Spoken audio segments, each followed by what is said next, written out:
If your milk flow slows down while pumping, don't assume you're finished.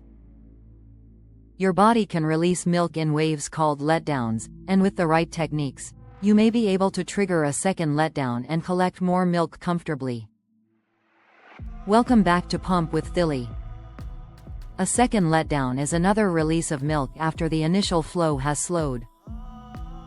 It can happen naturally, but stress, discomfort, distractions, or rushing through your pumping session may make it harder to trigger.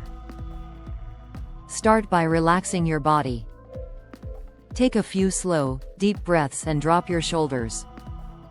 Looking at a photo or video of your baby, listening to your baby, or simply thinking about your baby may help stimulate the hormones involved in milk release. You can also try gentle breast massage. Massage from the outer breast toward the nipple, then use gentle compressions while pumping. Avoid squeezing or pressing hard, because pumping should not be painful. Another helpful technique is switching back to stimulation mode when your milk flow slows. Many pumps use a faster, lighter pattern to encourage letdown. After a short period, return to expression mode and see whether milk begins flowing again. Follow your pump's instructions and use the highest comfortable suction rather than assuming stronger suction means more milk. Warmth may also help.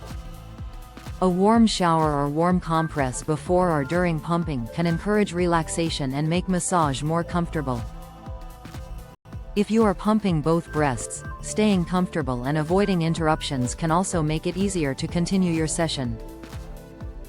Remember, not every pumping session will produce a second letdown, and that is completely normal. Your total pumping output can naturally vary from session to session.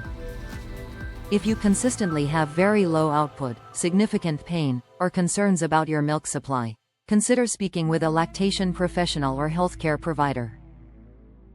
For more practical breastfeeding and pumping guidance, subscribe to Pump with Thilly. You're doing your best, Mama, and every pumping journey is different.